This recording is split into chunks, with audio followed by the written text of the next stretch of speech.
ፕሮግራም እንደሚከተለው አቀርባለሁ። በመጀመሪያው ቀን የመክፈቻ ስነ ስርዓት ይከናወናል።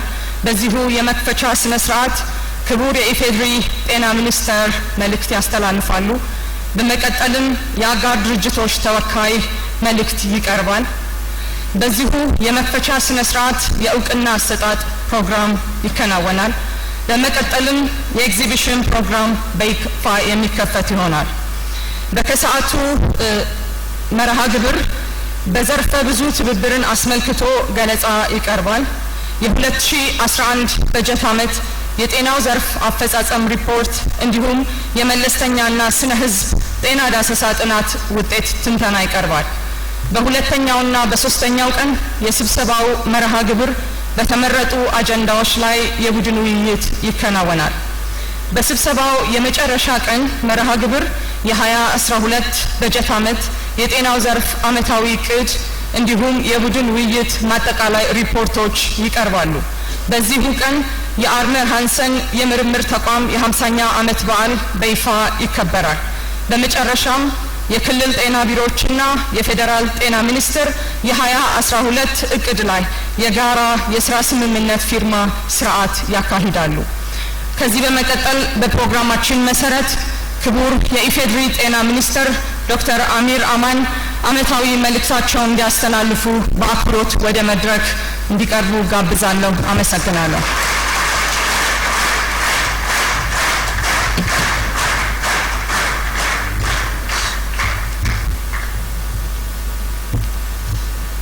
ደህና አደራችሁ።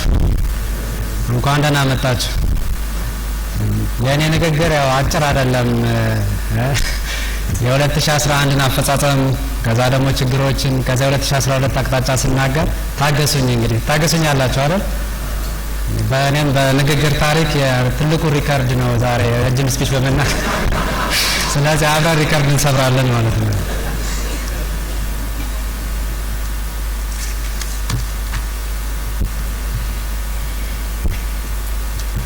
የተከበሩ ኢንጂነር ታከለ ኡማ የአዲስ አበባ ምክትል ከንቲባ እና የዕለቱ የክብር እንግዳ፣ የተከበራችሁ የፌዴራልና የክልል መንግስት ኃላፊዎች፣ የልማት አጋር ድርጅት ተወካዮች፣ የ21ኛው የጤና ሴክተር ዓመታዊ ጉባኤ ተሳታፊዎች፣ ክቡራትና ክቡራን፣ እንኳን ለ21ኛው ዓመታዊ የጤና ዘርፍ ጉባኤና የእድገትና የትራንስፎርሜሽን እቅድ የ4ኛው ዓመት የግምገማ መድረክ ለመካፈል ወደ ውቧ ከተማ አዲስ አበባ በሰላም መጣችሁ።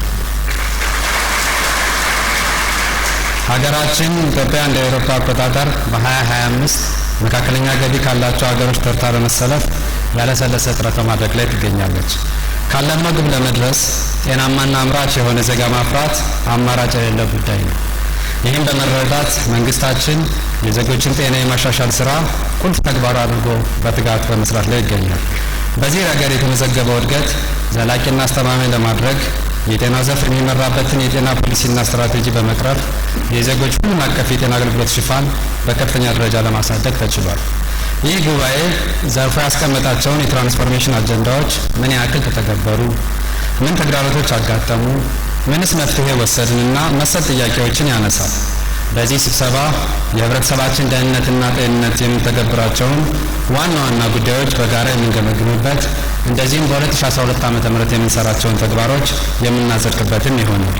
ሁላችንም በግልና በቡድን በክልልና በፌዴራል ደረጃ በየተሰማራንበት ንዑስ ዘርፍ የተሰጠንን ድርሻ በልቀትና በብቃት ከተወጣን ተአምር ሊባል የሚችል ውጤት እንደምናስመዘግብ እምነቴ ጠንካራ ነው። የተከበራችሁ እንግዶች፣ የጉባኤው ታዳሚዎች፣ በ2011 በጀት ዓመት በጤናው ዘርፍ የተመዘገቡ ውጤቶች፣ ያጋጠሙ ችግሮችንና የ2012 ቀጣይ ትኩረት አቅጣጫዎችን እንደሚከተለው አቀርባለሁ።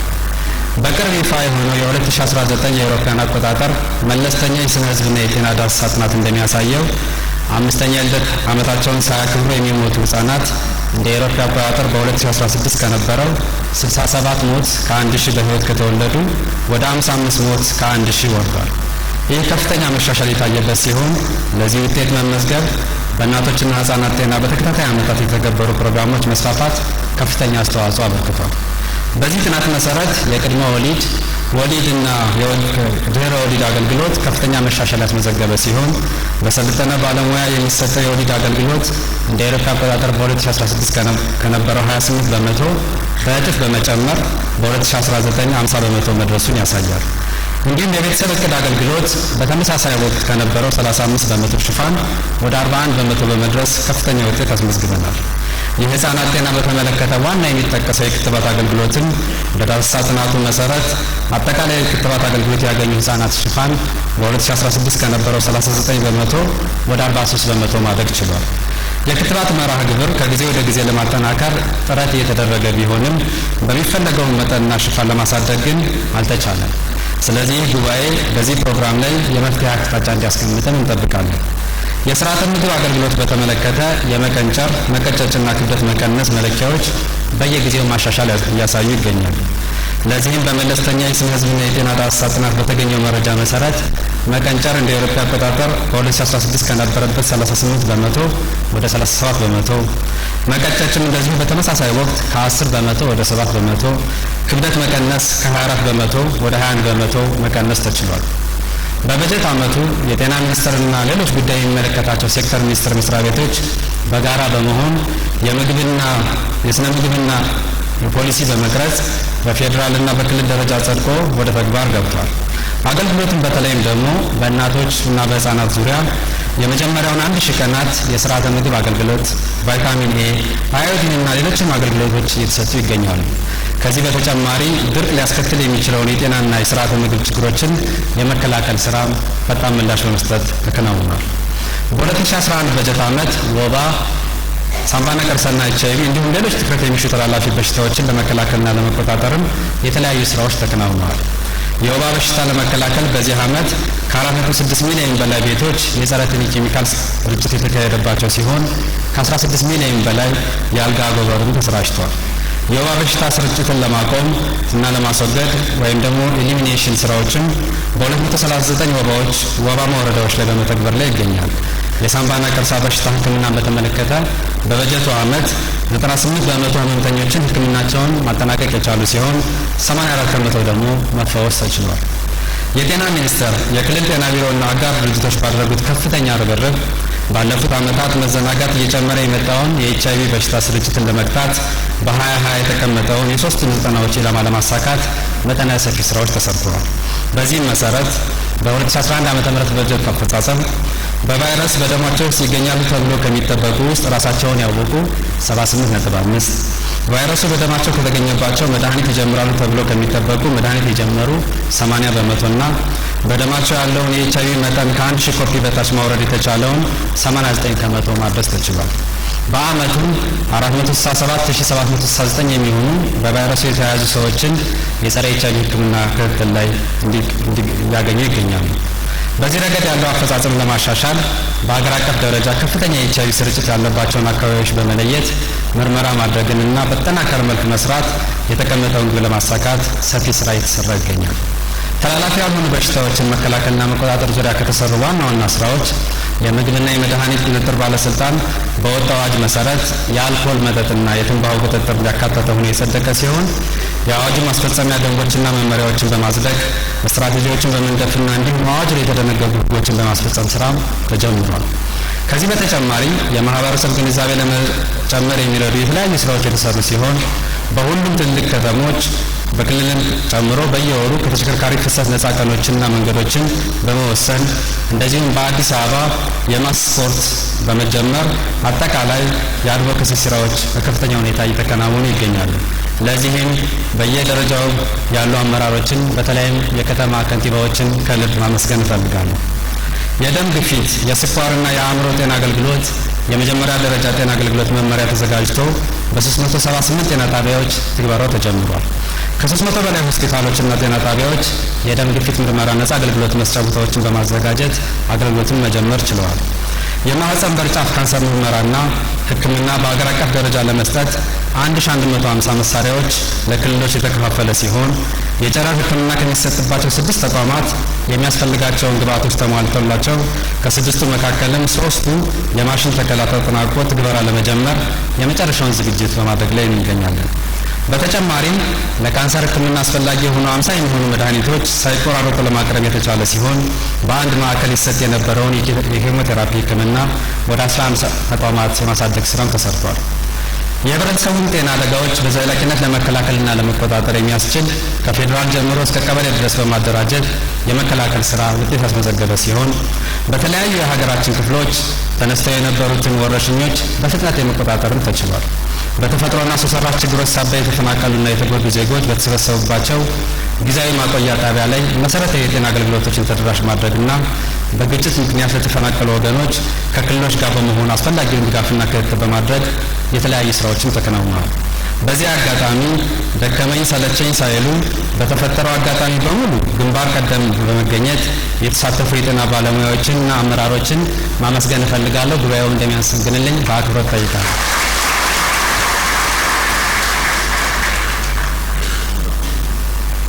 የያዝናቸውን ትልልቅ ግቦች ለማሳካት ቁልፍ የሆነውን ለተቀረው ዓለም ተምሳሌት የሆነውን የጤና ኤክስቴንሽን ፕሮግራማችን ሲሆን ባቀድነው መሰረት የሁለተኛውን ትውልድ የጤና ኤክስቴንሽን ፕሮግራም በ1604 ጤና ኬላዎች ጀምረናል።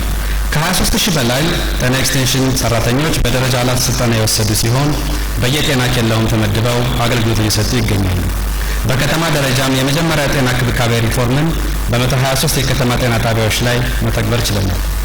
የማህበረሰባችንን የነቃ ተሳትፎና ባለቤትነት በማረጋገጥ ጤነኛ ቤተሰብን ማጠናከር፣ ሞዴል ቀበሌዎችና ወረዳዎችን መፍጠርና ማስፋፋት ትኩረት ሰጥተን ስንሰራባቸው ከነበሩ ስትራቴጂክ ግቦች አንዱና ዋነኛው ነው። የዚህ አካል የሆነው የጤና ልማት ሰራዊት ንቅናቄ ተይዞ ከነበረው እቅዳችን በአጠቃላይ በበጀት ዓመቱ 422000 ሴቶችን በስልጠና ሲታቀፉ ከነዚህ ውስጥ 51000 የሚሆኑት ተመዝነው 43000 በደረጃ 1 ፈተናውን አልፈው ሰርቲፊኬት አግኝተዋል። ይህ አፈጻጸም ዝቅተኛ ቢሆንም በ2012 በጀት ዓመት በስፋት ለመስራት እና ግባችን ለማሳካት ከፍተኛ ርብርብ እንደሚጠብቅም አመላካች ነው። ይህ በእንዲህ እንዳለ የጤና ኤክስቴንሽን ፕሮግራማችን ጠንካራ ሆኖ እንዳይቀጥል የሚያጋጥሙ ተግዳሮቶችንና ምክንያታቸውን ለማወቅ ጥልቅ ጥናት የተካሄደ ሲሆን ሁሉም ባለድርሻ አካላት ጥናቱ ላይ በዚህ ጉባኤ ላይ ተወያይተንበት የመፍትሄ ሀሳቦችንም አዘጋጅተን ቀጣይ አቅጣጫ እንደምናስቀምጥም እንጠብቃለን። የተከበራችሁ እንግዶችና የጉባኤው ታዳሚዎች የትራንስፎርሜሽን እቅድ ከተቀመጡ ስትራቴጂክ ግቦች የጤናና ጤና ነክ ቁጥጥር፣ የሰው ሀብት ልማት፣ የመድኃኒት አቅርቦት፣ የጤና ፋይናንሲንግና የጤና ተቋማት ዝግጁነትን ያካተቱ ናቸው። የጤናና ጤና ነክ ቁጥጥር ስርዓትን ለማጠናከር ባለፈው ዓመታት የተሰሩ ስራዎች ከፍተኛ ቢሆንም በተፈለገው ፍጥነትና ጥራት ለማስፈጸም አስቸጋሪ ሆኖ ቆይቷል። የምግብና የመድኃኒት የጤናና ጤና ነክ ቁጥጥር ባለስልጣን እንደገና ተደራጅቶ የኢትዮጵያ የምግብና የመድኃኒት ቁጥጥር ባለስልጣን ሆኗል። በበጀት ዓመትም የቁጥጥር ስርዓቱን በቴክኖሎጂ ለማጠናከር የኤሌክትሮኒክስ ቁጥጥር ኢንፎርሜሽን ስርዓት ትግበራ ተጀምሯል። የመድኃኒትና ኮንዶም ላቦራቶሪም በዚህ ዓመት ኦዲት በማድረግ የአይሶ 17025 ዓለም አቀፍ እውቅናን አግኝተዋል። የመድኃኒት ምዝገባና ቁጥጥር ሂደት የነበረውን ደካማ አሰራር በመለወጥ ከፍተኛ ውጤት የተመዘገበ ሲሆን በ2010 በጀት ዓመት መመዝገብ የተቻለው 471 አይነት መድኃኒት ብቻ ሲሆን በ2011 በጀት ዓመት ከ1231 በላይ መድኃኒቶችን መመዝገብና እውቅና ፍቃድ መስጠት ተችሏል። በተመሳሳይም የምግብ ቁጥጥር በ2010 በጀት ዓመት መመዝገብ የተቻለው 80 አይነት የምግብ አይነቶች ብቻ ሲሆን በ2011 ተመሳሳይ ዓመት 1615 አይነት ምግቦችንም መመዝገብ ተችሏል። ህገወጥ የምግብ ቁጥጥርን በተመለከተ የገበያ ቅኝትን በማጠናከር ህገወጥ የሆኑ ከመቶ በላይ የምግብ አይነቶች ህብረተሰባችን እንዳይጠቀምባቸው ማድረግ ተችሏል። የሰው ሀብት ልማትን በተመለከተ ባለፈው ዓመት የጤና ባለሙያ በበርካታ አሳሪ አሰራሮች፣ ወጥነት የሌላቸው አከፋፈልና ሌሎች ምክንያቶች የተለያዩ ጥያቄዎች የቀረበበት ሲሆን መንግስት እነዚህን አሳሪ አሰራሮችን በመፍታት የነጥብ የስራ ምዘናን ትግበራ በአገር አቀፍ ደረጃ ተግባራዊ ለማድረግ በቂ ዝግጅት በማድረግ የአከፋፈል ወጥነት የሌላቸውን ችግሮች በዘላቂነት ለማፍታት ጥረት ተደርጓል። ከዚህ በተጨማሪ የጤና ባለሙያዎችን የሙያ ብቃት ለማሻሻል ከሚመለከታቸው አካላት ጋር በመሆን የቅበላ መጠንን በዩኒቨርሲቲዎችና በጤና ሳይንስ ኮሌጆች አቅም ልክ እንዲሆን ለማድረግ የትምህርት ጥራትን ለማሻሻል የላቦራቶሪና ሌሎች የትምህርት መረጃ ግብዓቶችን በማጠናከር እንዲሁም ተመርቀው ሲወጡ የሙያ ፍቃድ ለማግኘት የሚሰጠውን የጥራት ማረጋገጫ ፈተናዎችን በመተግበር ጥራትን ለማሻሻል ርብርብ እየተደረገ ይገኛል። የመድኃኒትና የሕክምና መሳሪያዎች አቅርቦትን ማሟላት ዙሪያ በተደረገው ርብርብ በተለይም የመሰረታዊ መድኃኒት አቅርቦት መሻሻል አሳይቷል። ድራማው ላይ እንደታየ ሳይሆን የእውነት ዳታ ነው ማቀርበው ነው።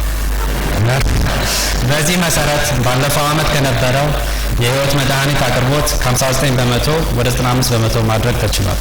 በተጨማሪም የላቦራቶሪ ሕክምና መሳሪያዎችን በፕሌስመንት ስኪም ማለትም ከታወቁ የላቦራቶሪ አምራቾች ድርጅቶች ጋር የ3 ዓመት ቋሚ ማዕቀፍ ግዢ በመፈጸም የላቦራቶሪ መሳሪያዎች ሲበላሹና የጥገና አገልግሎትን በነጻ በማግኘት ኬሚካሉን በውል መሰረት ግዢ የሚፈጸምበት ስርዓት እስካሁን ድረስ በ11 ሆስፒታሎች የተተከሉ ሲሆን በዚህ ዓመት 500 እናደርሳለን።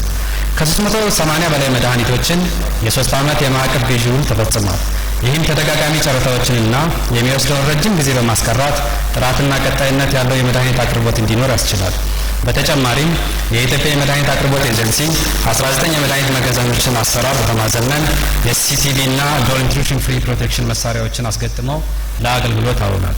የመድኃኒት አቅርቦት እንዳይቆራረጥ ለማድረግ ከብክነት ለመከላከል የሚያስችለውን የኦዲተብል ፋርማሲ አገልግሎት ትግበራም በ166 ሆስፒታሎች በዚህ ዓመት ወደ ስራ እንዲገቡ ማድረግ ተችሏል። ሁሉንም መድኃኒቶች የሕክምና መገልገያ መሳሪያዎችን በበቂ መጠን ጥራታቸውን ጠብቆ ከበቂ መረጃ ጋር ለህብረተሰቡ ማቅረብ እንዲቻል በሀገር አቀፍ ደረጃ 50 ሞዴል የማህበረሰብ መድኃኒት ቤቶችም ተከፍተው አገልግሎት እየሰጡ ይገኛሉ። የጤና ተቋማትን ዝግጁነት በተመለከተ ባለፈው ዓመት የተለያዩ ስራዎች ተከናውነዋል። በ2011 በጀት ዓመት ውሃና መብራት የሌላቸውን ከደረጃ በታች የሆኑ ተቋማትን የማሳደግ ስራን ጨምሮ የተለያዩ ግንባታዎችም ተከናውነዋል። በዚህ መሰረት መብራት ከሌላቸው 1086 ጤና ጣቢያዎች መካከል የ467ቱን ከፀሐይ ኃይል ጋር ኤሌክትሪክ የማስገባት ስራ በመስራት 47 በመቶ አፈጻጸም፣ በቅርብ ርቀት የንጹህ ውሃ አቅርቦት ከሌላቸው 928 ጤና ጣቢያዎች መካከል 251 ጤና ጣቢያዎች ላይ የንጹህ አቅርቦትን ስራ በማከናወን 27 በመቶ አፈጻጸም። እንደዚህም በተጨማሪ በሀገር አቀፍ ደረጃ የመኖሪያ ቤት አቅርቦት የሌላቸውና ጠረፋማ የሆኑ 492 ጤና ጣቢያዎች መካከል በ354 ጤና ጣቢያዎች ከ4248 በላይ የባለሙያ መኖሪያ ቤቶችን ግንባታ በማከናወን 72 በመቶ ሽፋን ማድረስ ተችሏል። ከደረጃ በታች አገልግሎት እየሰጡ ከሚገኙ 747 ጤና ጣቢያዎች ውስጥ ባለፈው ዓመታት 373 ጤና ጣቢያዎችን ደረጃ የማሳደግ ስራ የተከናወነ ሲሆን ሽፋኑም 50 በመቶ ማድረስ ተችሏል። በያዝነው በ2012 በጀት ዓመት ቀሪዎችን ስራ ሙሉ ለሙሉ በማጠናቀቅ አቅዶ እየተሰራ ይገኛል። በሌላ በኩል በ2011 በጀት ዓመት አጠቃላይና ሪፈራል ሆስፒታሎችን በተለያየ ግንባታ የተከናወነ ሲሆን 6 ሆስፒታሎችን ወደ ስራ ማስገባት ተችሏል። 4 በፌዴራል ደረጃ ብቻ 4 አዳዲስ ስፔሻላይዝድ ሆስፒታሎችን ግንባታም ማስጀመር ተችሏል። የጤና ፋይናንሲንግን በተመለከተ የጤና ገቢ ማግኛ ስልትን በማጠናከር ለእቅዱ መሳካት የሚያስፈልገውን ፋይናንስ ለማሟላት የፋይናንስ አጠቃቀሙን ለማሻሻል ውጤታማ ስራዎች የተሰሩ ሲሆን በ2009 በጀት ዓመት የተሰራውን 7ኛው የጤና ወጪ ጥናት መሰረት አጠቃላይ ዓመታዊ የነፍስ ወከፍ የጤና ወጪ በ2006 ዓመተ ምህረት ከነበረው 28.6 የአሜሪካን ዶላር ወደ 33.2 የአሜሪካን ዶላር ያደገ ሲሆን አጠቃላይ የጤና ወጪ መንግስት ከነበረው ድርሻ በተመሳሳይ ወቅት ከ30 ከመቶ ወደ 32 ከመቶ፣ ህብረተሰቡ ከኪሱ የሚሸፍነውን ወጪ ከነበረበት ከ33 በመቶ ወደ 31 በመቶ ቀንሷል። የጤና ፋይናንሲንግ ከማጠናከር አንጻር ከሚሰሩ ስራዎች አንዱ ትልቁ የጤና መድን መሆኑ ይታወቃል። የማህበራዊ የጤና መድን ለመጀመር ረጅም ጊዜ የወሰደ ቢሆንም የማህበረሰብ አቀፍ ጤና መድን ትግበራ ሽፋኑን ከሀገር አቀፍ ደረጃ ማስፋት ተችሏል። በበጀት ዓመቱ መጨረሻም 637 ወረዳዎች ላይ የተጀመረ ሲሆን 508 ወረዳዎች የጤና አገልግሎትን መጀመር ችለዋል። የተከበራችሁ እንግዶች፣ የጉባኤው ታዳሚዎች፣ የጤናው ዘርፍ የትራንስፎርሜሽን እቅድ ያስቀመጣቸውን ስትራቴጂክ ግቦችና ኢላማዎች ለማሳካት 4 የትራንስፎርሜሽን አጀንዳዎችን ቀርጸን በትግበራ ላይ እንዳለን ይታወቃል። የመጀመሪያው የትራንስፎርሜሽን አጀንዳ የወረዳ ትራንስፎርሜሽን።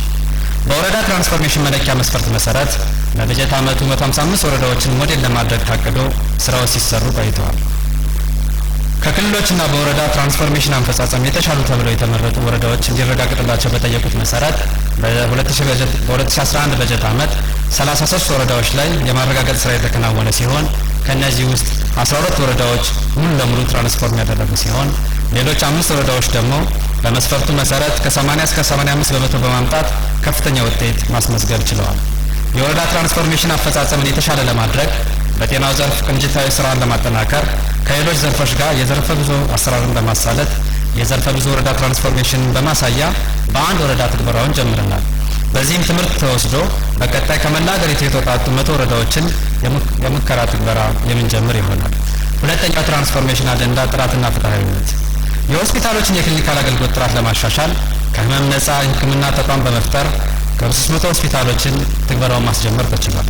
በኢትዮጵያ ሆስፒታል ትራንስፎርሜሽን መመሪያ ትግበራ መሰረት በአሁኑ ሰዓት 71 ከመቶ መድረስ ተችሏል። የፌዴራል ዩኒቨርሲቲ ሆስፒታሎች የአገልግሎትን አሰጣጥና የመልካም አስተዳደር ለማሻሻል የዳሰሳ ጥናት በማከናወንና ድጋፍና ክትትል በማድረግ አማካይ አፈጻጸማቸውን 65 ከመቶ ማድረግ ተችሏል።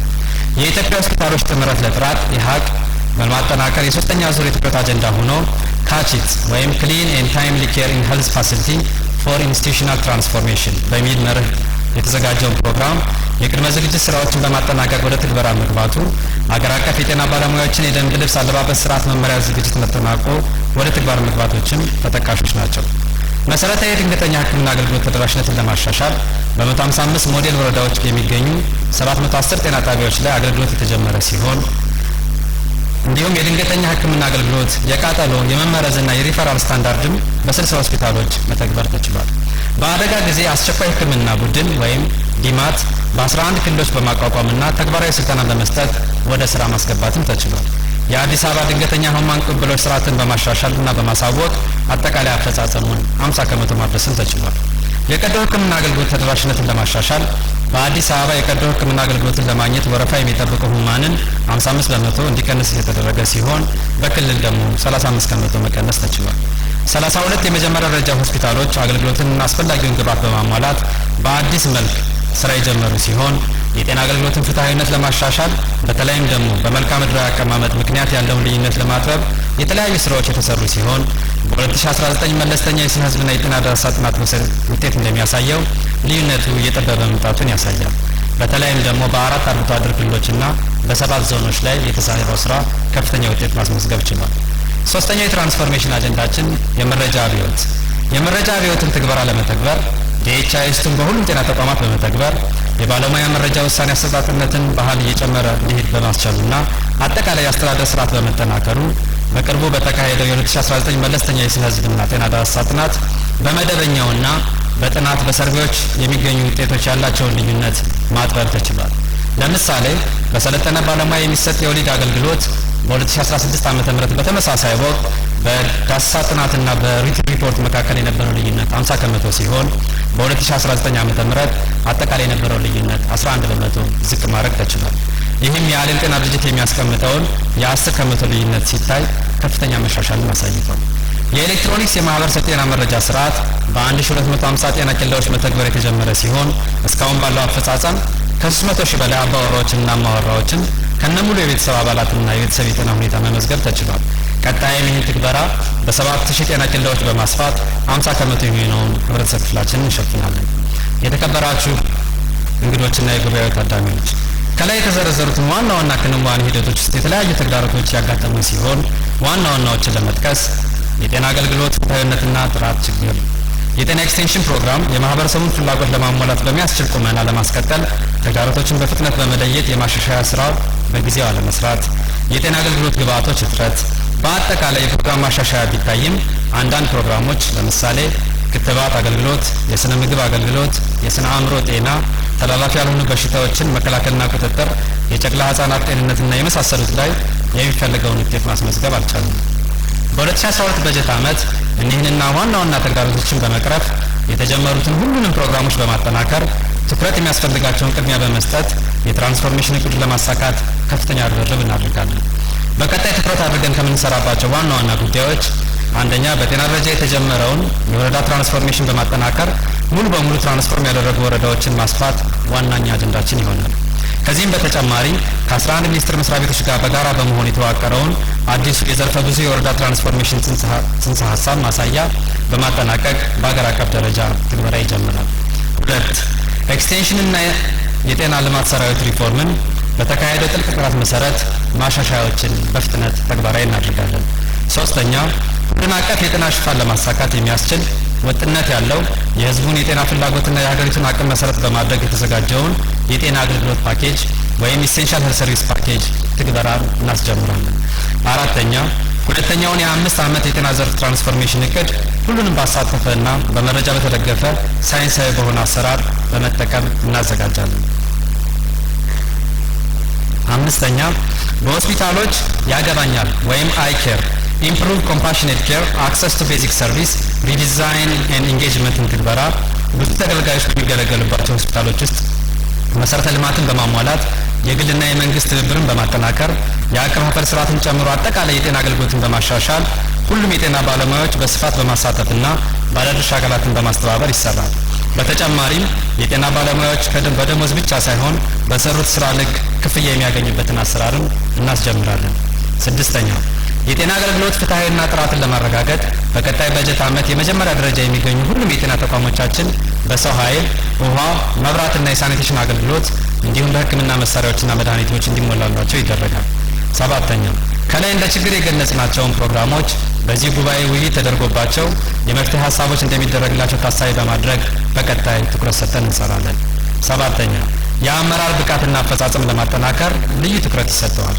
በተለይም የሴቶች ተሳትፎ በተመለከተ የጤና ኤክስቴንሽን ፕሮግራማችን ሙሉ ለሙሉ ሴቶች በማድረግ የተመዘገበውን ከፍተኛ ውጤት ቢሆንም ወደ አመራርና ከፍተኛ የሙያ ደረጃ ያለው ተሳትፎ ዝቅተኛ ነው። በዚህ በጀት ዓመትም የተለያዩ በስራ ላይ የትምህርት ፕሮግራሞችን በመቅረጽና በመደገፍ አጠቃላይ አመራርነትን በተለይም ደግሞ የሴቶች አመራርነትና ብቃትን የማሳደግ ስራ እናከናውናለን። ዘጠነኛ የባህል ሕክምናን በተመለከተ ባለን ሀብት ልክ አለመጠቀማችን የሚታወቅ ነው።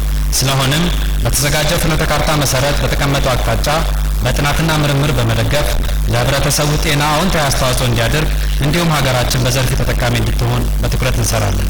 አስረኛ የግሉ ዘርፍ በሀገራችን የጤና ስርዓት ያለውን አስተዋጽኦ እንዲጨምር በራሱና በግሉ ባለሀብት ወይም በሽርክና ወይም በመንግስትና በግል ትብብር በተለይም ደግሞ በፋርማሲቲካልና በስፔሻላይዝድ የህክምና አገልግሎትና በሌሎች በትኩረት አቅጣጫዎች በተለይም ያላቸውን ተሳትፎ እንዲጨምር መንግስት ድጋፍ ያደርጋል።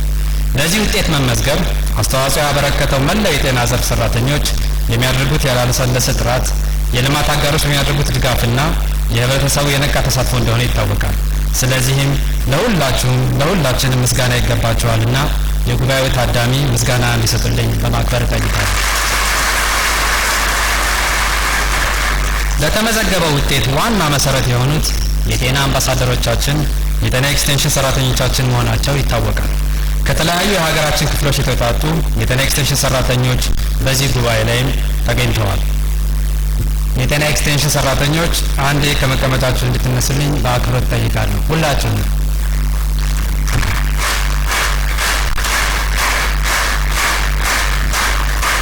የጉባኤ ታዳሚዎችም እንድታመሰግኑልኝ አመስግናቸዋል። ከልብ አመሰግናለሁ። በአጠቃላይ የጤና ባለሙያዎቻችን፣ የጤና አስተዳደር አካላት፣ አጋር ድርጅቶቻችንና በሁሉም ደረጃ ላይ የሚገኙ የጤና ሴክተር አመራር አካላት ላሳያችሁት ቁርጠኝነት፣ ለህብረተሰባችሁ ቅድሚያ በመስጠት ላበረከታችሁት አገልግሎት የላቀ ምስጋናዬን እያቀረብኩ ውይይታችን ውጤታማ እንዲሆን የአዲስ አበባ ቆይታችሁን በደስታ የተሞላ እንዲሆን እመኛለሁ። በመጨረሻም የአዲስ አበባ ከተማ አስተዳደር፣ የአዲስ አበባ ከተማ ጤና ቢሮ እንዲሁም የጉባኤ አዘጋጆችና ድጋፍ ያደረጋቸው አካላት በሙሉ ይህንን በ21ኛው የጤና ዘርፍ ጉባኤ ያማረና ውጤታማ እንዲሆን ስላደረጋችሁ ከፍ ያለ ምስጋናዬን አቀርባለሁ። አመሰግናለሁ። በትዕግስት ስለጠበቃችሁኝ በድጋሚ አመሰግናለሁ።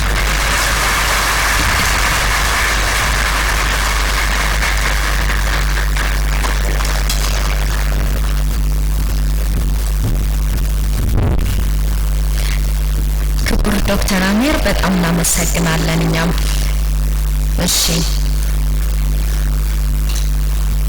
የጤና ጉዳይ ዘርፈ ብዙ ስራና አጋርነት ይፈልጋል። ለዚህም ነው የጤና ሚኒስቴር በዋነኛነት ቢመራውም የተለያዩ ሴክተሮች፣ ባለድርሻ አካላትና አጋሮች ከጤና ሚኒስቴር ጋር አብረው በቀጥታና በተዘዋዋሪ የሚሰሩት። ከጤና አጋሮች መካከል የጤና የስነ ህዝብና የአመጋገብ ልማት አጋር ድርጅቶች ይገኙበታል። Health, Population and Nutrition Development Partners, or HPN, are among the vital supporters of the health sector in the country. Health intervention requires holistic engagement, partnerships with different sectors, as well as collaboration with stakeholders at all levels. Hence, the motto, multi-sectoral collaboration for healthy and prosperous nation. I would like to call upon Mr. Sean Jones, who is representing the HPN Development Partners, to the podium to give us a keynote speech. Abakachu Mr. Sean Johnson Gabzulli, the USAID Mission Director nacho.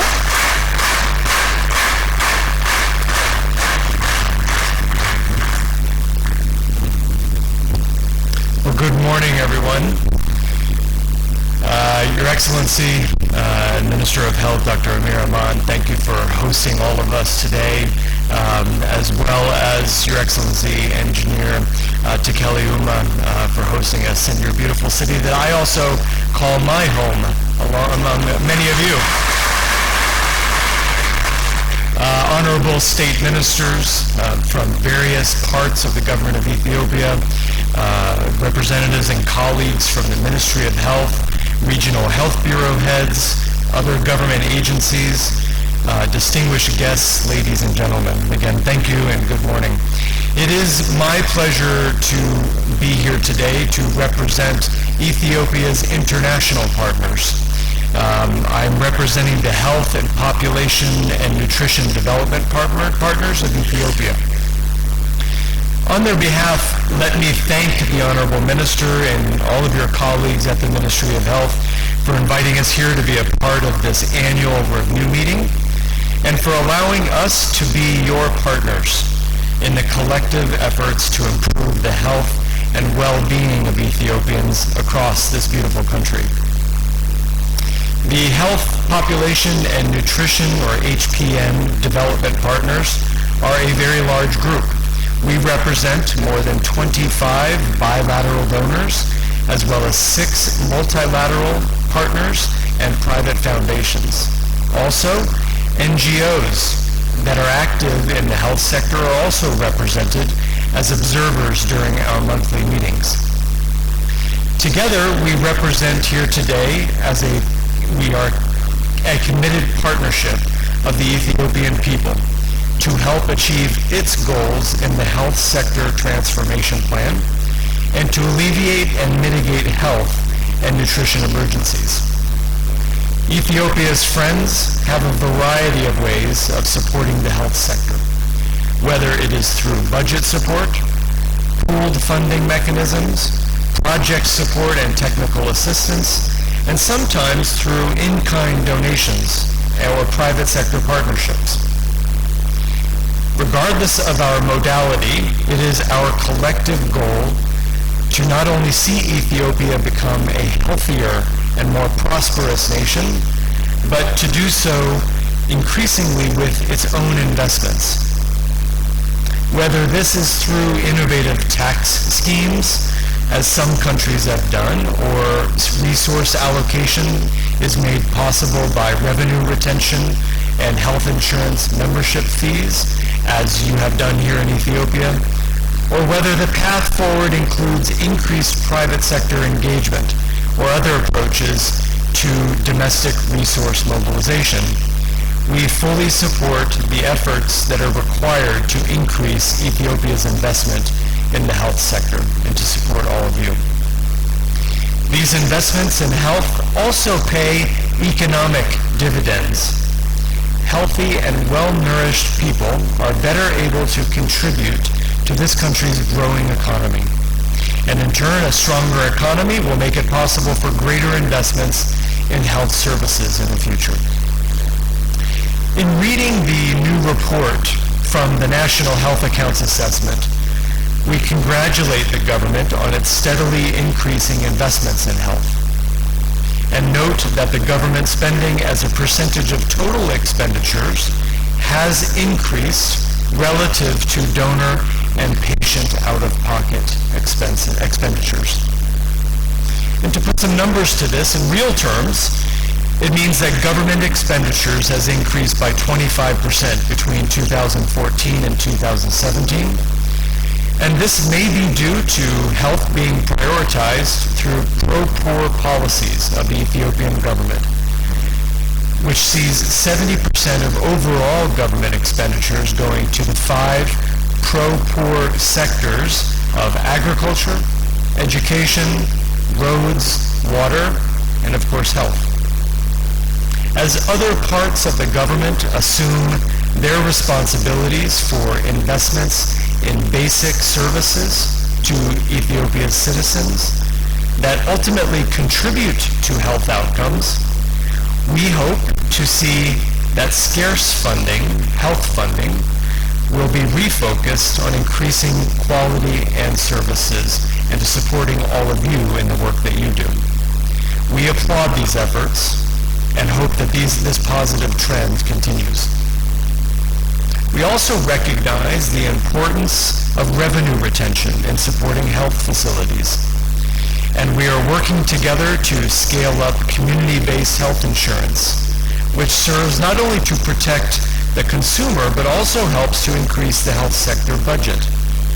We are proud to support these initiatives with the government and with the people of Ethiopia to improve equitable access to good quality health services. Within the 2019, the recent mini DHS, or Demographic Health Survey, we also see a positive trajectory across the indicators, and we sincerely congratulate you all on those successes. The Ministry of Health has been particularly forward-leaning on the digitization of the health sector through the information revolution, harmonizing data through the expansion of the old DHIS2 system into the rollout of the new electronic community health information system to provide more information in a timely manner is an important step for better policy and decision-making and increased quality. We hope that through these multiple sources of data, when properly analyzed and triangulated, we will be better able to identify the specific areas where more investment and attention will actually accelerate progress in the health sector. While linear progress is great, exponential progress is of course better. In this area, we also encourage increased transparency of data through public access to dashboards. And we also encourage greater access and the use of data at the facility and WRADA levels to influence decision-making at those centers. Data literacy at local levels of the system will support more immediate improvements and yield better health results. Under the National One Wash program, the HPN donors have also been advocating with the Ministry of Health and the Ministry of Water, Industry and Energy to ensure that hospitals and health centers all have, one, clean water, whether it's piped in or from external sources or made available from on-site pumps. That two, these centers are able to provide appropriate sanitation facilities for staff and for clients and patients. And last and certainly not least, third, that these facilities have electricity. In the 2012 annual plan, we endorse setting targets for achievements of these goals. Regarding quality, last year we benefited greatly from recommendations by the Lancet Commission on the quality of care. A key recommendation of that study was to improve the quality of hospital care for women who are referred to hospitals when they experience emergency complications during childbirth. This will be an important theme to advance in order to support a continued decline in maternal mortality. And it also will support the decline of newborn mortality. Data quality remains important, and we note your continued efforts to monitor and improve this, both through data systems themselves, of course, as well as through greater supervision and oversight of the data. The ministry has put at the forefront of its strategy, as we've already heard today, not only promoting the quality and equity of care, but promoting and empowering caring and compassionate health professionals. We stand behind these goals and are investing with the government to achieve these goals, including investments in human resources, support for strong logistics and supply chain system, and support for better service delivery. However, we're all aware that quality of care goes beyond access to commodities and trained healthcare staff. The facilities themselves must also be able to support the safe delivery of health and nutrition services. Whether at hospitals or health centers, proper access to clean water, improved sanitation, and electricity are all vital to the delivery of good quality services. The HPN donors are happy to have supported the government with 80 new newborn intensive care units, or NICUs, and we support the continuation of this work. This will require greater investments in referral systems, urgent care, and of course, adequate facilities and trained personnel to provide emergency, obstetric, and neonatal care. Finally, the Ministry of Health has long been in a leadership position and at the forefront of scaling up community initiatives to advance development. The Health Extension Worker Program is the best example of these kinds of advances in improving efficiency and effectiveness at scale. The HPN development donors commend again the Ministry of Health for its bold decision to conduct a comprehensive assessment of the incredibly important Health Extension Worker Program in order to inform how we should upgrade, realign, and ensure the success of the last 15 years of this work is put into the next 15 years of successful implementation.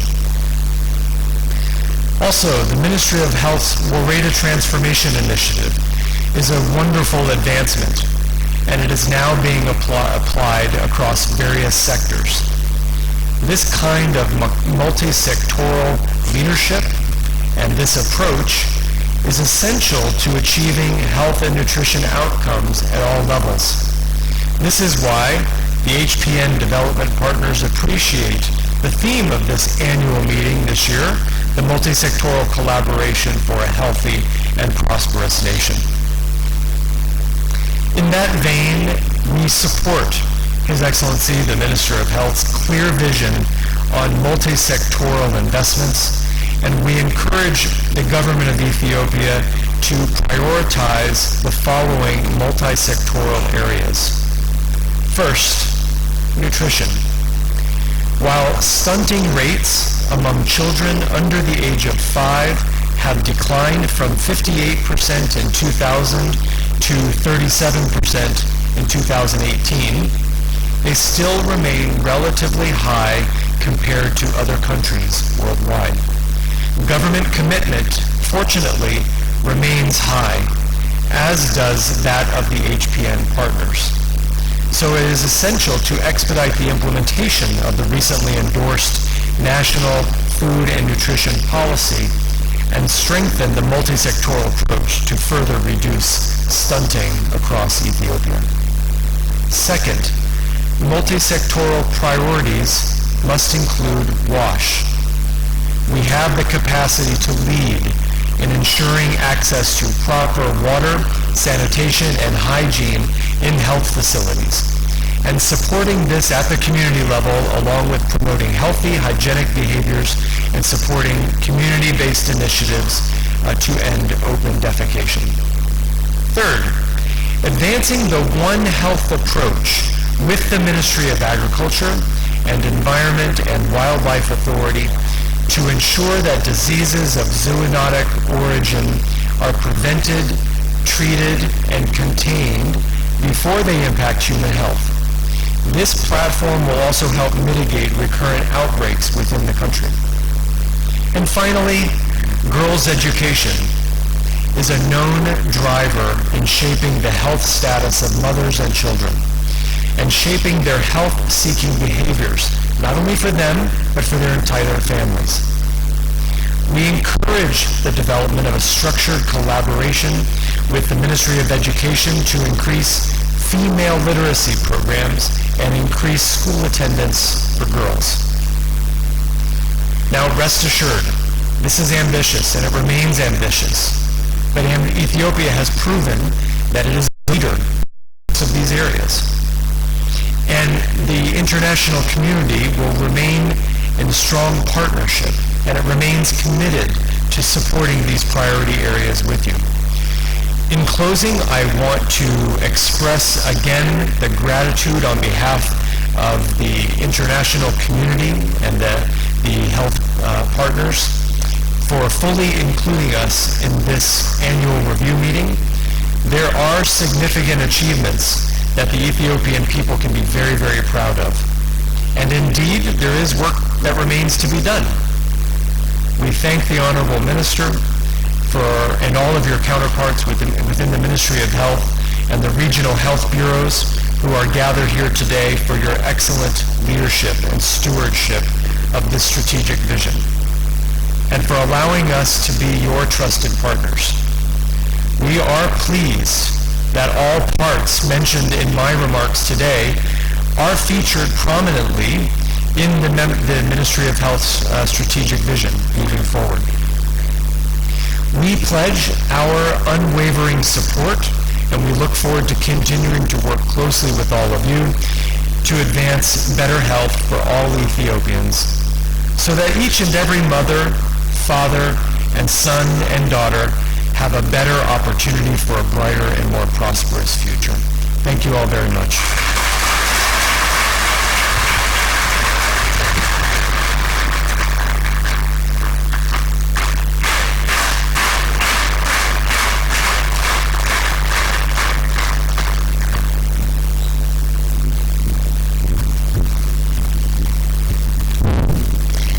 Thank you so much, Mr. Sean Jones. እንግዲህ በአጭሩ የእስከዛሬ ድረስ HPN Development Partners የሰሩትን እንዲሁም ደግሞ ከዚህ በኋላ የሚሰሩትን ነው የገለጹልን። Thank you very much for what you have done so far and for the reassurance and confirmation that your partnership will go on. We really appreciate that. So thank you very much once again.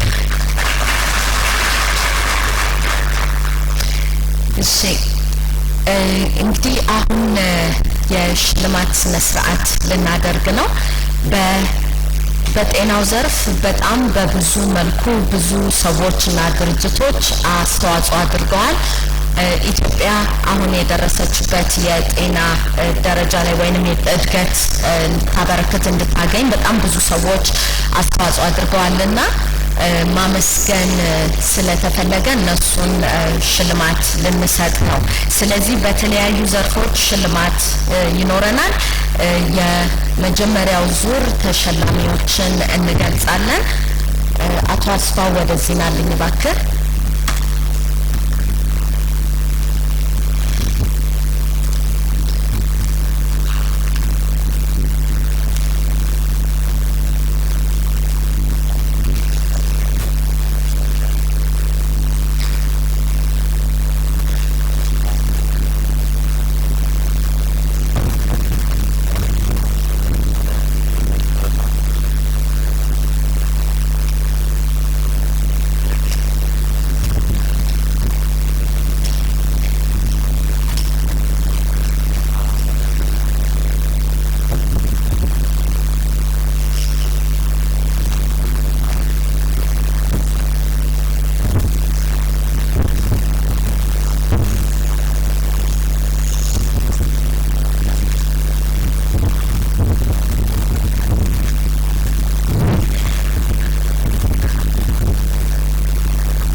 በተለያየ ዘርፍ ሽልማት እንዲሰጡልን እባካችሁ የክብር እንግዶቻችንን በክብር ወደ መድረክ ጋብዙልኝ። ዛሬ የምንሰጣቸው ሽልማቶች በሰባት የተለያዩ ዘርፎች የሚገኙ ሽልማቶች ናቸው። ከነዚህም መካከል የህይወት ዘመን ተሸላሚ፣ የሙያ ዘርፍ ተሸላሚ፣ የአመራር ዘርፍ ተሸላሚ፣ የግል ጤና ዘርፍ ተሸላሚ፣ የጤና ኤክስቴንሽን ሰራተኞች የላቀ አፈጻጸም ተሸላሚ፣ የበጎ አድራጎት ተሸላሚ እንደዚሁም አንድ ደግሞ ሰርፕራይዚንግ የሆነ ወይንም ድንገቴ ሽልማት አለን። እሳቸውን ሰርፕራይዝ ለማድረግ ነው እንጂ ሽልማቱ አይደለም ሰርፕራይዝ የሚሆነው። ላለፉት 21 ዓመታት የጤና ዘርፍ ዓመታዊ ጉባኤን በማስተባበር ልዩ ተሸላሚ ይኖረናል። ስለዚህ እነዚህን ሽልማቶች እንዲሰጡልን እንግዶቻችንን ጋብዛለሁኝ። እሺ የክቡር እንግዶቻችን ክቡር ዶክተር አሚር አማን የኢፌዴሪ የጤና ሚኒስቴር ሚኒስትርና የአዲስ አበባ ከተማ ምክትል ከንቲባ የሆኑትን ክቡር ኢንጂነር ታከለ ኡማን እባካችሁ ሞቅ አድርጋችሁ ወደ መድረክ ጋብዙልኝ።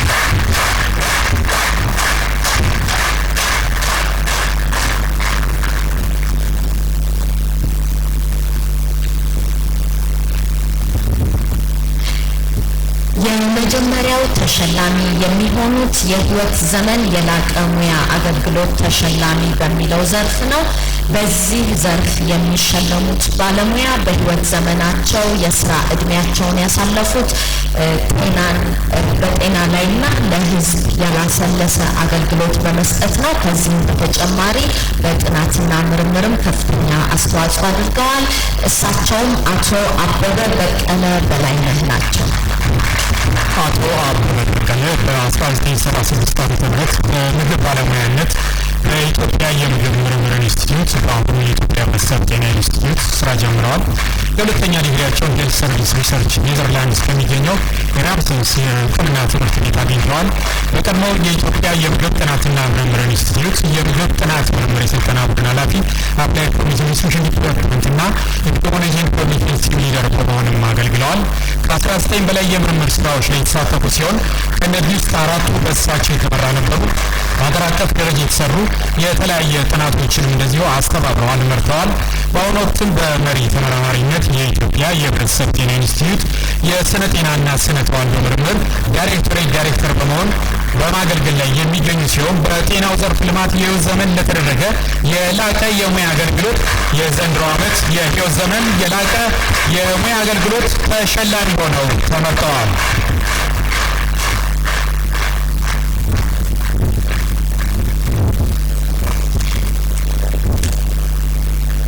ሁለተኛው ዘርፍ በሙያ መስክ የላቀ ልዩ ስራና አገልግሎት ተሸላሚ ናቸው።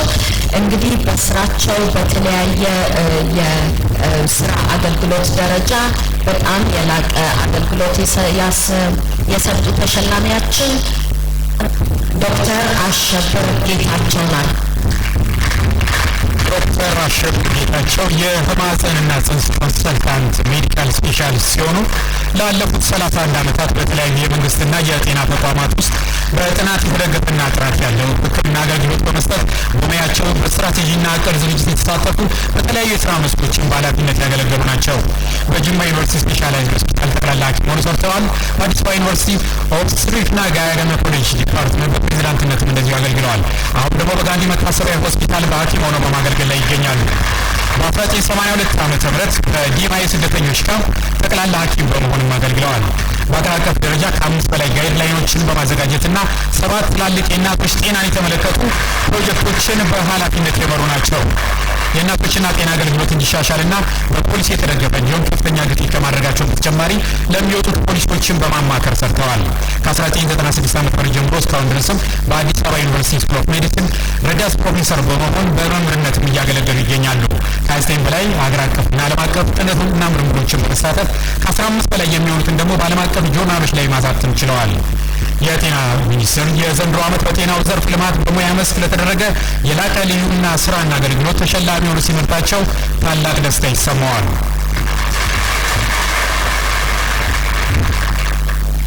በመቀጠል በሚቀጥለው ዘርፍ የሚሸለሙት ደግሞ አቶ ጌታነህ ታደሰ ተሰማ ናቸው። በተለያዩ የስራ ኃላፊነቶች የላቀ አገልግሎት ተሸላሚ በሚል ዘርፍ እባካችሁ አቶ ጌታነህ ታደሰ ተሰማን ወደዚህ። አቶ ጌታነህ ታደሰ ይባላሉ። በምስራቅ ጎጃም ዞን በነብሲሳር ምድር ወረዳ የጤና ጽሕፈት ቤትን በኃላፊነት ሲመሩ የተሻለ አፈጻጸም በማስመዝገብ ወረዳውን ዞን በክልልና በሀገር አቀፍ ደረጃ በተከታታይ ዓመታት እውቅና እንዲያገኝ ያደረጉ ባለሙያ ናቸው። በዞን ደረጃ ከተሾሙበት እስካሁን ድረስ ባሉ ጊዜያት በክልል ደረጃ ግንባር ቀደም ሆኖ እንዲቀጥል ጉልህ የሆነ ሚና ተጫውተዋል። የወረዳ ትራንስፎርሜሽን ለማሳካት የሚደረገው ርብርብ በብቃት በመምራት በሀገር አቀፍ ደረጃ ከተመረጡ 9 ወረዳዎች መካከል ዞኑ 4ቱን በማስመረጥ እውቅና እንዲያገኝ ያስቻሉ ውጤታማ መሪ ናቸው። በአቶ ጌታን አመራርነት ዘመን ዞኑ 2 መኪናዎችን ጨምሮ የተለያዩ የእውቅና ሽልማቶችን ለማግኘት ችለዋል። በመሆኑም በምስራቅ ጎጃም ዞን ለ7 ዓመታት በአጠቃላይ ለ15 ዓመታት መሆኑ ነው በአመራርነት ያገለገሉ አቶ ጌታነህ ታደሰ በሰጡት አመራርነትና ባስመዘገቡት ውጤት በ21ኛው ዓመታዊ የጤናው ዘርፍ ጉባኤ በስራ ኃላፊነቶች የላቀ አገልግሎት የተሰኘው የሽልማት ዘርፍ ተመርጠው ተሸላሚ ሆነዋል።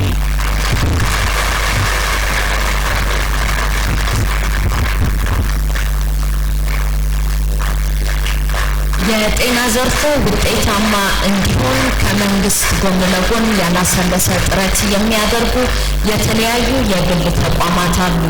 እነዚህን ተቋማት ለማመስገን ነው ታዲያ የሚቀጥለው ዘርፍ የተፈጠረው። በግሉ ዘርፍ የላቀ ልዩ ስራና አገልግሎት ተሸላሚ የሚሆኑት አርሾ ሜዲካል ላቦራቶሪስ ናቸው። ተወካያቸውን ወደዚህ የዛሬ 47 ዓመት መሆኑ ነው አርሜኒያው ዶክተር አርባቪየር ቴሪዚያን ስደት ወደ ሀገራችን ኢትዮጵያ ይመጣሉ። ይህ በፈረንጆቹ አቆጣጠር 1972 አካባቢ ነበር። እናም በአዲስ አበባ የመጀመሪያውን የግል ሕክምና ላቦራቶሪ አቋቋመው አርሾ ሜዲካል ላቦራቶሪ የተሰኘውን። መስራቹ ዶክተር ካረፉ በኋላ ልጆቻቸው ስራውን በማስቀጠልና ወደ ቢዝነስ ተቋም በመቀየር ሌሎች ኢትዮጵያውያንም ወደ ስራው እንዲቀላቀሉ በማድረግ አርሾ ሜዲካል ላቦራቶሪ ከፍ ወዳለ የስራ ከፍታ ከፍ አደረጉት። የዘንድሮውን ዓመትን ጨምሮ ለ5 ዓመታት የኩላሊት ቅድመ ምርመራ አገልግሎት ለተገልጋዮች በነጻ እየሰጠ ያለ ተቋም ነው። ከግል የጤና ተቋማት 23 ማህበራት ጋር በመተባበር ገቢ የሌላቸው አረጋውያን፣ ህጻናትና አቅመ ደካሞች በነጻ የላቦራቶሪ አገልግሎት አሁንም ድረስ እየሰጡ ይገኛሉ። ከ1996 ዓ.ም ጀምሮ ስራውን ያሰፋው ይህ ተቋም በኢትዮጵያ ብሔራዊ አክሬዲቴሽን ቢሮ እውቅናውን ያገኘና የተመዘገበ ሲሆን የጤና ሚኒስቴር ይህንን ተቋም የዘንድሮ ዓመት የጤናው ዘርፍ ልማት በግሉ ዘርፍ የላቀ ልዩ ስራ አገልግሎት ተሸላሚ ሆኖ ሲመርጠው ታላቅ ደስታ ይሰማዋል። ከመንግስትና ከግል ተቋማት ጎን ለጎን ያላሰለሰ ጥረት የሚያደርጉና ለጤናው ዘርፍ መሳካት የሚያደርጉ በጣም ብዙ የበጎ አድራጎት ድርጅቶች አሉ። በዚህ ዘርፍ በጤናው ዘርፍ ልማት ላበረከቱት ልዩ የበጎ ስራ አገልግሎት ዛሬ ተሸላሚ የሚሆኑት ሙስተቀበል የልማትና የበጎ አድራጎት ኢንስቲትዩት ናቸው። እባካችሁ ተቀበሉልኝ። ሙስተቀበል የልማትና የበጎ አድራጎት ኢንስቲትዩት መንግስት ያልሆነ ተቋም ነው። ተቋሙ እንደ አውሮፓውያን አቆጣጠር በ2010 ወይም ደግሞ በሀገራችን አቆጣጠር በ1992 የተቋቋመ ሲሆን ከአዲስ አበባ ሰራተኛና ማህበራዊ ጉዳይ ተመዝግቦ ህጋዊ እውቅናን አግኝቷል። ተቋሙ ሲቋቋም የሁለተኛ ደረጃ ተማሪዎች ላይ ተከታታይ የአቅም ግንባታ ስራዎችን ለመስራት ያቀደ ቢሆንም ዓላማና ግቡን በማስፋት ወላጅ አልባ ህጻናትን በመደገፍ በጤናማና በማህበራዊ ሚዲያ አጠቃቀም ዙሪያ እንዲሁም በተለያዩ የጤና ነክ ርዕሰ ጉዳዮች ላይ ግንዛቤ ማስጨበጫ ስራዎችን ሲሰራ ቆይቷል። ሙስተቀበል 14 የደም ማሰባሰብ ዘመቻዎችን አካሂዷል።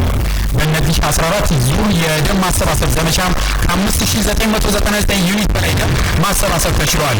ከደም ማሰባሰብ ጎን ለጎንም ሙስተቀበል ከብሔራዊ የደም ባንክ ጋር በመተባበር በርካታ የደም ልገሳ የግንዛቤ ማስጨበጫ መድረኮችን አዘጋጅቷል። በመሆኑም ለጤናው ዘርፍ ባበረከተው ልዩ አስተዋጽኦ የዘንድሮ በጤናው ዘርፍ ልማት ለተበረከተ የደም ልገሳ በጎ ተግባር ተሸላሚ እንዲሆን ተመርጧል።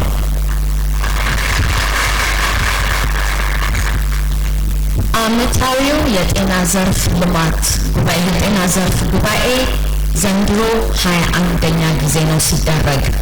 ከመጀመሪያ ጀምሮ ከ1998 ዓመተ ምህረት ጀምሮ ማለት ነው ለ21 ዓመታት ደከመኝ ሰለቸኝ ሳይሉ ይህንን ጉባኤ በማስተባበር አሁንም ጡረታ ከወጡ በኋላ የሙያ አጋርነታቸውን በመስጠት ልዩ ተሸላሚ የሚሆኑት አቶ ግርማ ተሾመ ናቸው። አቶ ግርማ ተሾመ ከአዲስ አበባ ዩኒቨርሲቲ ፖለቲካል ሳይንስና ሶሲዮሎጂ የተመረቁ ሲሆን በሞስኮ ፑሽኪን የማህበራዊ ሳይንስ ኢንስቲትዩት እንዲሁም በስዊስ ትሮፒካል ኢንስቲትዩት በጤና ስርዓት አመራርና በእንግሊዝ ሀገር ከሚገኘው ዮርክ ዩኒቨርሲቲ ትምህርታቸውን ተከታትለዋል።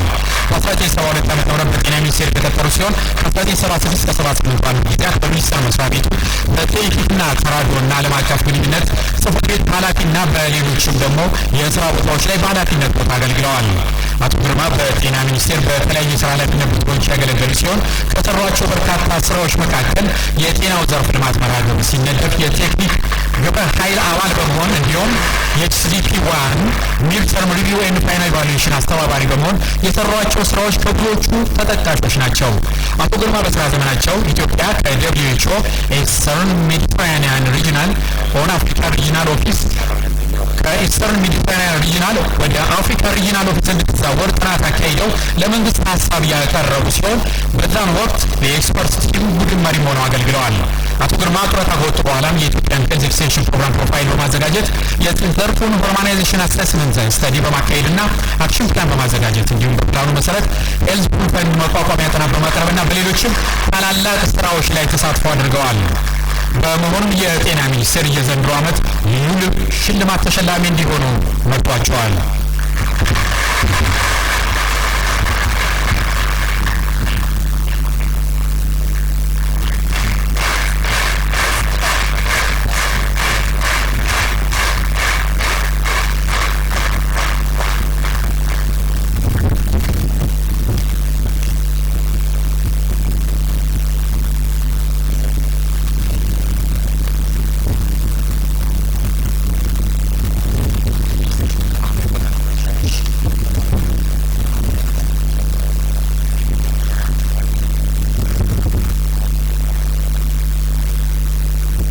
ኢትዮጵያ በጤና ዘርፍ ያስመዘገበችው በጣም ትልቅ ውጤት አለ።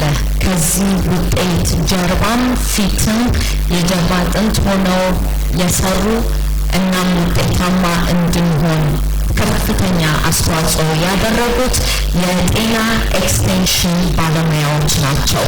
ከየክልሉ የጤና ኤክስቴንሽን ባለሙያዎች ተወካዮች አሉን። የላቀ አፈጻጸም ያደረጉ እነሱን እንጠራለን። በጤናው ዘርፍ ልማት በጤና ኤክስቴንሽን የላቀ የሙያ አገልግሎት ተሸላሚ የሚሆኑት የሚከተሉት ናቸው።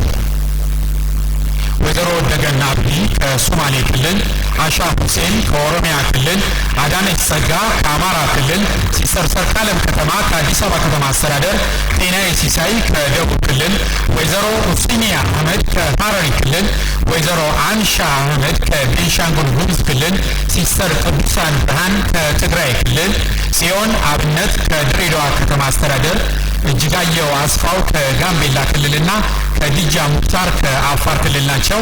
የጤናው ዘርፍ ልማት ውጤታማ እንዲሆን በጤና ኤክስቴንሽን የላቀ ውጤት የሚያገለግሉት ላበረከቱት እነዚህ ትጉሃንና ታታሪ ሰራተኞች እንኳን ደስ አላችሁ እንላለን።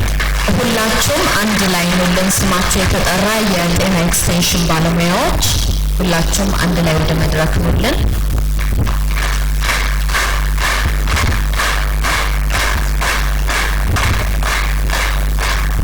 ወይዘሮ ደገን፣ ሲስተር ሰርካለም፣ አሻ ሁሴን፣ ጤናዬ ሲሳይ፣ አዳነች ጸጋ፣ ወይዘሮ ኡስኒያ፣ ወይዘሮ አንሻ፣ ሲስተር ቅዱሳን፣ ጽዮን እጅጋየውና ከድጃ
በመለስተኛ እንግዲህ እነዚህ የጤና ኤክስቴንሽን ሰራተኞችና ከነሱ ጋር የሚሰሩ በጣም ብዙ ሴቶች ናቸው ኢትዮጵያ በጤና ዘርፍ ያስመዘገበችውን ውጤት እንድታገኝ ያደረጉትና ባካችሁ አንዴ እንደገና አጨብጭቡልኝ።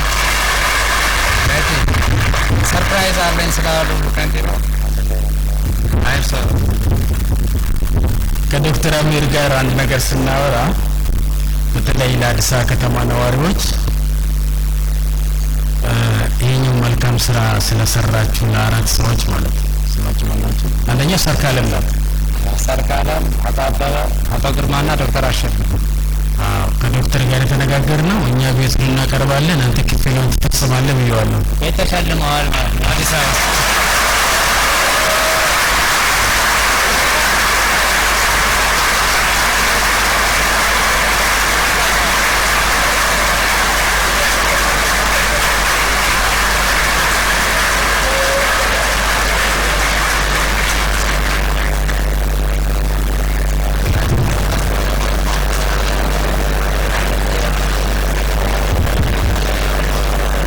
እንግዲህ ሲስተር ሰርካለም እንኳን ደስ ያለሽ። በዚህ አይነት ሌሎችም ክልሎች እንግዲህ ለጤና ኤክስቴንሽን ይሄንን አርአያ ተከተሉና እንግዲህ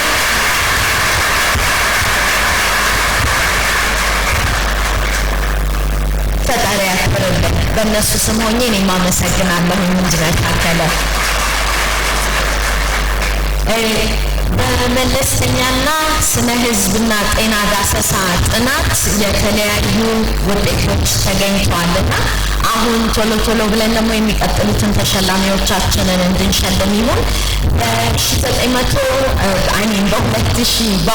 በ2019 የመለስተኛና የስነ ህዝብ ጤና ዳሰሳ ጥናት መሰረት የላቀ ውጤት ያስገኙ ክልሎች አሉ። እነዚህን ክልሎች እንዲሸልሙልንና የክልሎቹን ተወካዮች ወደዚህ የጤና ቢሮ ተወካዮች እንድትመጡልን ይሁን። ከአርሶ አደር ከመቶ እንግዲህ እነዚህ ከ85 በላይ ውጤት ያመጡ ናቸው። በአርሶ አደር የትግራይ ብሔራዊ ክልላዊ መንግስት ጤና ቢሮ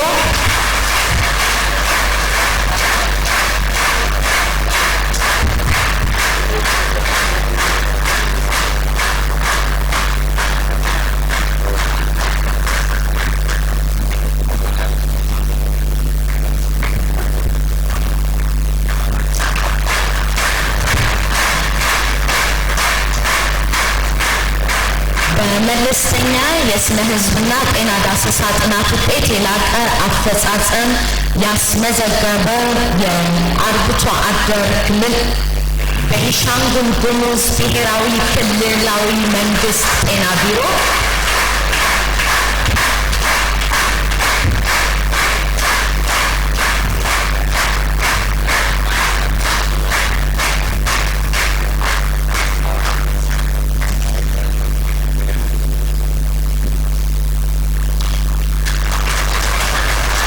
እንዲሁም በመለስተኛ የስነ ህዝብና ጤና ዳሰሳ ጥናት ውጤት የላቀ አፈጻጸም ያስመዘገበ ከተማ አዲስ አበባ ከተማ መስተዳድር ጤና ቢሮ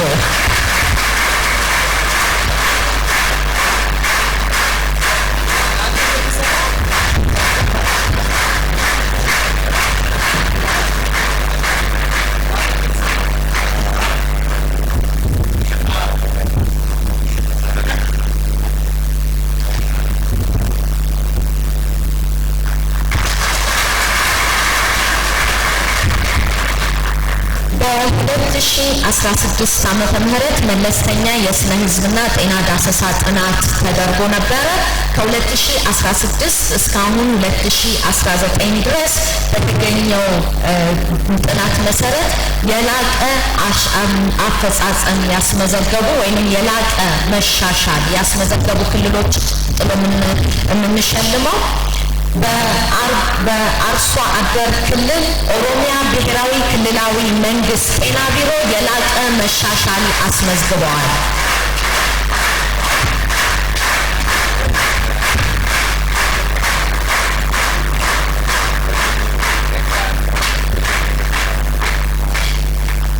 በአርብቶ አደር የላቀ መሻሻል ያስመዘገቡ አፋር ብሔራዊ ክልላዊ መንግስት ጤና ቢሮ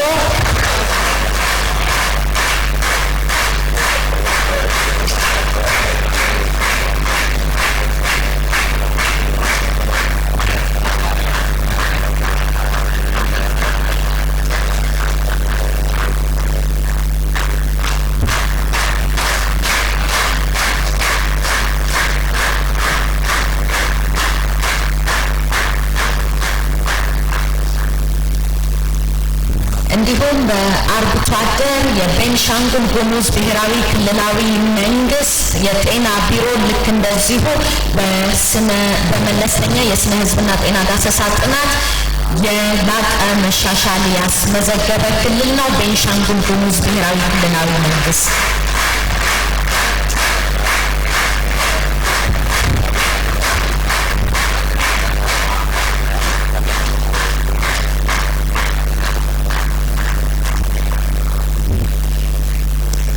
በከተማ ደረጃ ደግሞ የድሬዳዋ ከተማ አስተዳደር የጤና ቢሮ በላቀ መሻሻል ውጤት ተሸላሚ ሆኗል። ድሬዳዋ ከተማ አስተዳደር ጤና ቢሮ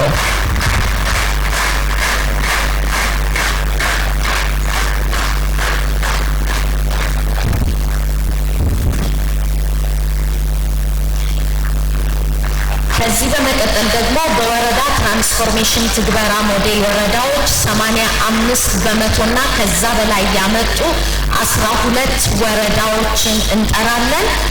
ባካችሁ ስማችሁን ስጠራ የወረዳዎች ተወካዮች ወደ መድረክ ኑልኝ። በወረዳ ትራንስፎርሜሽን ትግበራ ሞዴል ወረዳዎች ከ85 ነጥብ በላይ በማምጣት የሚሸለሙት ሸበል በረንታ ወረዳ፣ 2 ጁነሴ ወረዳ፣ ደብረ ኤልያስ ወረዳ፣ ለገሂዳ ወረዳ፣ ደንበጫ ወረዳ፣ ዱቡልቅ ወረዳ፣ ምዕራብ አዘርናት በርበሬ ወረዳ፣ ሶዶ ወረዳ፣ ዳሞት ወይድ ወረዳ፣ ሳይለም ወረዳ፣ ደንቦያ ወረዳና እዣ ወረዳ ናቸው። ተወካዮች ባካችሁ አሁን ወደ መድረክ ኑልን።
በመቀጠል ደግሞ በወረዳ ትራንስፎርሜሽን ትግበራ ሞዴል ወረዳዎች ከ80 እስከ 84% ውጤት በማግኘት ሰርተፍኬት የሚሸለሙት 5 ወረዳዎች ተወካዮቻቸው ባካችሁ ወደዚህ ኑልን። መቻከል ወረዳ፣ ደጋዳሞት ወረዳ፣ ጃማ ወረዳ፣ አንጋጫ ወረዳና ጉርጉሱም ወረዳ ናቸው። መቻከል፣ ደጋዳሞት፣ ጃማ፣ አንጋጫና ጉርጉሱም እባካችሁ ተወካዮቻቸው ወደ መድረክ ኑልንና ሰርተፍኬት ተቀበሉልን።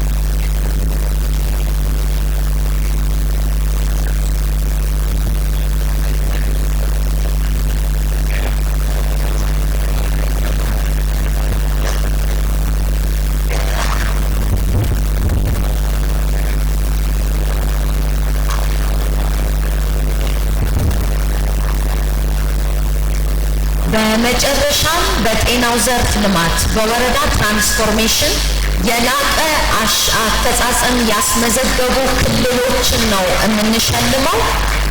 ብዙ ወረዳዎችን በማሸለም አንደኛ ሆኖ ያሸነፈው ወይንም የላቀ አፈጻጸም ያስመዘገበው የደቡብ ብሔር ብሔረሰቦችና ሕዝቦች ክልላዊ መንግስት ጤና ቢሮ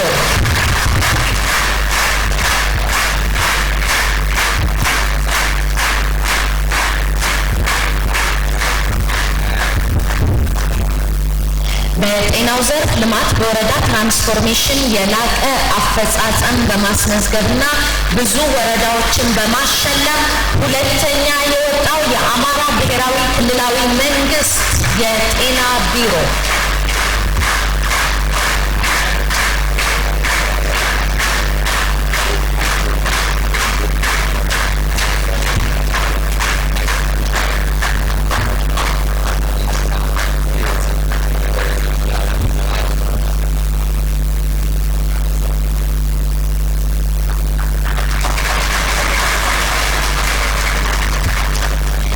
በጤናው ዘርፍ ልማት በወረዳ ትራንስፎርሜሽን የላቀ አፈጻጸም በማስመዝገብና ብዙ ወረዳዎችን በማሸለም በሶስተኛ ደረጃ የኦሮሚያ ብሔራዊ ክልላዊ መንግስት ጤና ቢሮ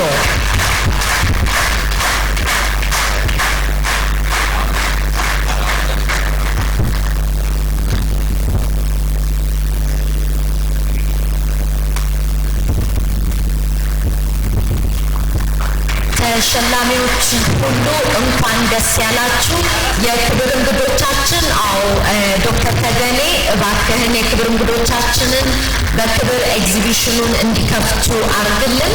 የሚዲያ ባልደረቦቼ እባካችሁ ሌሎቻችሁ አንድ ጊዜ ይቅርታ አንዴ ሚዲያዎች ቀድመው ይሂዱ። ሪባን ስለሚቆረጥ ሚዲያዎች ቀድማችሁ ሂዱ።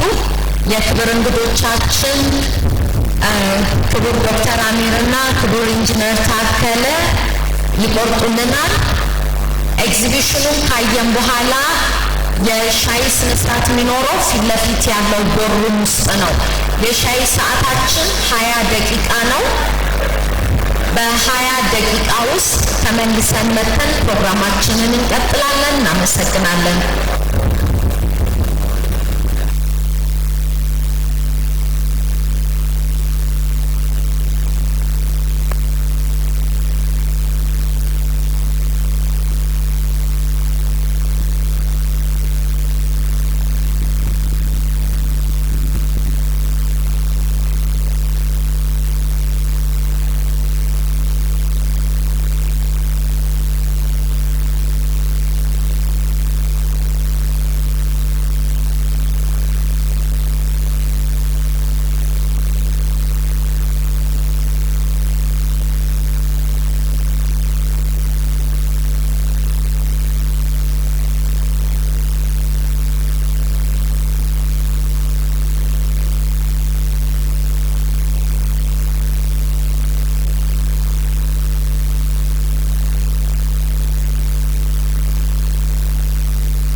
ኤግዚቢሽኑን ካያችሁና ከሻይ ብሬክ በኋላ በዛው ወደ ምሳ ስለሆነ ምን ሄደው 7:30 ላይ ተመልሰን እዚህ አዳራሽ ውስጥ እንገናኝ። 7:30 የከሰዓቱ ፕሮግራማችን ይቀጥላል። በፕሮግራማችን መሰረት የነበረው የሽልማት ስነ ስርዓቱን ከሻይ በፊት ስላደረግነው ማለት ነው። 7:30